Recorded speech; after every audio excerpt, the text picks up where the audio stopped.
Ürünlerin yetiştirildiği bahçe burası.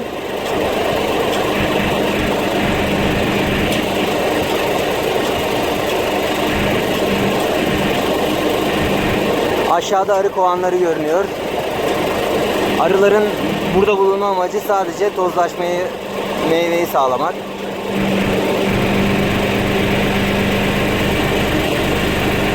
Gördüğünüz mavi bidonlar organik zararlı mücadelesinde kullanılan bidonlar. İçlerinde sadece su var. Bu rengi gören bazı zararlı böcekler suya girerek ölüyor.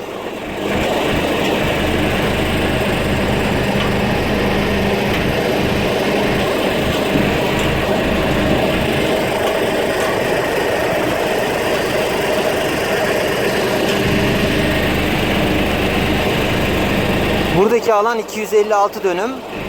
4500 tane badem ağacı, 2000 tane zeytin var. Zeytinler 2 yıllık şu an. Bordo bulamacı ve Arap sabunu dışında herhangi bir kimyasal ya da inseksit kullanılmıyor. Ürünlerin tamamı sertifikalı. Celal Bayar Üniversitesi'nin kontrolü altında yapılan bir üretim. 6 yıldır üniversite 3 aylık ya da 6 aylık periyotlarla gelip numune alıyorlar. Fransızlık göster firması.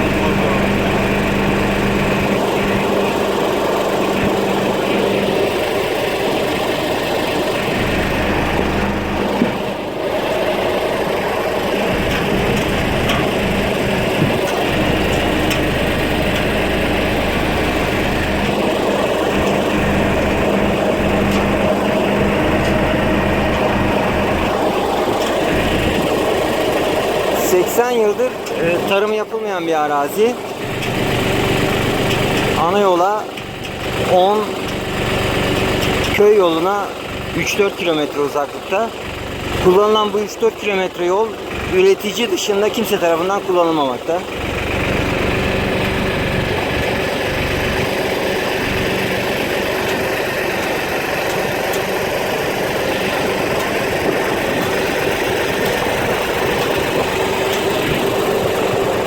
Kimyasallarla yabancı ot mücadelesi yapılmamakta.